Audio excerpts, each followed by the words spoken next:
आपकी भी एड़ियां फटी हुई हैं और उनमें भी कुछ इस तरह से दरारें पड़ी हुई हैं, इन 3 चीजों से मिलकर अपने घर पर ही लोशन बना सकते हैं जो आपको फटी एड़ियों से निजात दिलाएगा, जो कि कई बार बहुत पेनफुल भी होती हैं और चलने में भी दिक्कत देती हैं और देखने में भी हमें अच्छी नहीं लगती। अब जानते हैं कि ये फटी एड़ियां होती कैसे हैं। तो एक्चुअली बहुत ज्यादा चलने की वजह से या धूल मिट्टी के बार बार संपर्क की वजह से या पानी में ज्यादा रहने की वजह से और सर्दियों में खासकर हमारी जो एड़ियां रहती है वो फट जाती है इस तरह से, कई बार तो इससे ज्यादा भी फट जाती है। तो उसके लिए हम एक आज लोशन तैयार करेंगे जो आपको फटी एड़ियों से निजात दिलाएगा। उसके लिए सबसे पहले हमने लेना है अमृतधारा, दूसरा हमने लेनी है कैंडल्स, तीसरा हमने लेना है ऑयल जो हमने खुद से बनाया हुआ है। ये जो ऑयल है इसे डॉक्टर अनिल शर्मा ने अपने 45 इयर्स के एक्सपीरियंस से बनाया है। ये ऑयल 35 जड़ी बूटियों से बना है जिसमें एरंड, मेथी दाना और बहुत सारी ऐसी चीजें हैं जो आपको आपके दर्द से निजात दिलाती हैं। और भी इसके काफी यूजफुल है। सर्वाइकल आर्थराइटिस, सूजन अगर आपको है तो वहाँ पे भी आप अगर इसको हीट करके इसकी मसाज करते हैं तो ये ऑयल वहाँ पे बेनिफिशियल रहता है। इस ऑयल की अगर हम बात करें तो जो इसमें 35 जड़ी बूटियां हैं उसमें तो जो 26 जड़ी बूटियां हैं वो आपके महारासनादि काढ़े की हैं और बाकी इसमें हल्दी है, मेथी दाना है, हरश्रृंगार के पत्ते हैं और एरंड के पत्ते हैं। इसमें पेन में रिलीफ दिलाती है। आपको आर्थराइटिस का पेन है उसमें आपको रिलीफ मिलता है, सर्वाइकल के पेन में आपको रिलीफ मिलता है, अगर आपके स्पाइन में कहीं पे पेन है वहां पे भी आपको ये ऑयल जो है वो काफी बेनिफिशियल है और ये आपको उन पेन्स में रिलीफ देता है। तो इस ऑयल का हमने यहाँ पे यूज किया हुआ है। तो सबसे पहले हमने कैंडल्स में कट करके लेनी है ताकि वो अच्छे से मेल्ट हो जाए। तो इस तरह से हमने पतली पतली स्लाइड्स में कैंडल्स को काटना है। हमने एक बर्तन लेना है और उसके बाद हमने फ्लेम ऑन करनी है इस पे। उसके बाद जो आपने वो कैंडल्स कट की हुई थी आपने ये कैंडल्स जो है इसमें डालनी है। फ्लेम थोड़ा सा कम रखें आप और उसके बाद आपने कैंडल्स को इसमें मेल्ट करना है। दूसरा आपने जो ये दर्द निवारक ऑयल है ये लेना है और इसमें ऐड करना है। लगभग अंदाजे से आप इसमें 2-3 चम्मच ही ऑयल ऐड कर सकते हो। तो अभी आप देख सकते हैं कि ये पूरा मेल्ट हो चुका है और ये दोनों आपस में मिक्स हो गए। हमने फ्लेम ऑफ कर दिया है। आपका जो लोशन हमने बनाया है पैरों के लिए ये रेडी हो चुका है। अब आप इसे थोड़ा टाइम ठंडा होने के लिए रख दीजिए। अब इसके बाद आपने अपने पैरों को अच्छे से धो लेना है। अब आप कैसे धोएंगे उन्हें, एक टब लेके आपने उसमें थोड़ा सा गुनगुना पानी डालना है। अपने अकॉर्डिंग आप देख लीजिएगा जैसा पानी आपको सुटेबल लगे। उसके बाद आपने कोई भी एक शैम्पू लेना है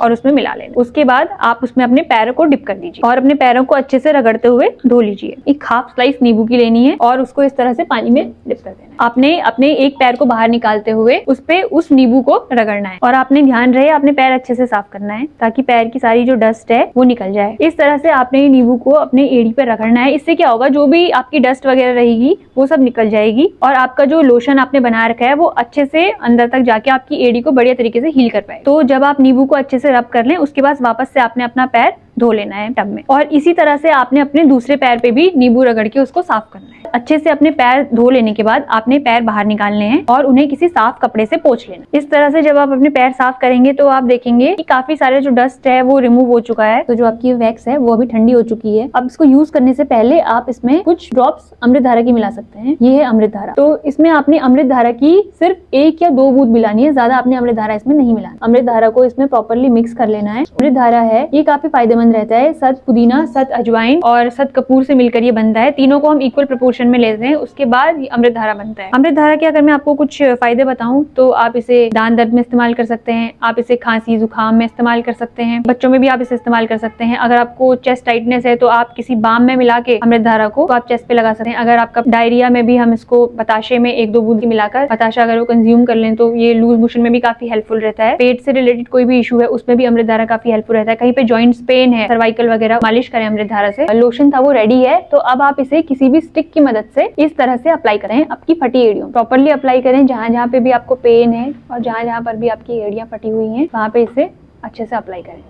ये आपको आपकी फटी एड़ियों में काफी रिलीफ दिलाएगा और उन्हें हील करने में भी काफी मदद करेगा। तो आप देख सकते हैं कि किस तरह से आपकी पूरी एड़ी ने उस क्रीम को अब्सॉर्ब कर लिया है। अब आप उसके ऊपर कोई भी पन्नी लपेट सकते हैं जिससे कि वो आपके सॉक्स पे ना लगे। और ये चीज जो है आपने रात सोने के समय आपने करनी है, क्योंकि सोने के समय आप इसे लगा के डायरेक्ट सोने चले जाएंगे तो ये और अच्छे से अब्सॉर्ब हो पाएगी। पन्नी हम इसलिए लपेट रहे हैं ताकि ये अच्छे से अब्सॉर्ब हो और कपड़ों पे ना लगे। अच्छे से इसमें पन्नी लपेट लेनी है आपने। उसके बाद आपने इसमें सॉक्स पहने। सॉक्स से ये होगा कि आपकी पन्नी नहीं ओपन होगी और जो क्रीम है वो अच्छे से अब्सॉर्ब हो। इस तरह से आपने ये करना है। तो जैसा कि आप देख सकते हैं अभी हमने 1 से 1.5 घंटा इसको ऐसे रखा हुआ है। तो अब हम आपको इसको खोल के दिखाएंगे कि इसमें कितना चेंजेस देखने को मिलता है और क्या रिजल्ट हमें तो आप जैसा कि देख सकते हैं ये हील होना स्टार्ट हो गया है। आप चाहें तो इसे और भी लंबे समय के लिए रख सकते हैं अगर आपकी एड़ियां ज्यादा फटी हुई हैं तो अभी आप ये देख सकते हैं दोनों पैरों में आपको फर्क देखने को मिले। तो ये देखिए ये ऊपर वाले में अभी कितनी दरारें हैं और ये जिसमें हमने लोशन लगाया था वो हील हो चुका है। आप भी ये लोशन जो है अपने घर पे बना सकते हैं। और उस तेल के बारे में अगर आपको ज्यादा जानकारी चाहिए तो आप स्क्रीन पर दिए गए नंबर पे कॉन्टेक्ट कर सकते हैं। मैं डॉक्टर नेहा, थैंक यू।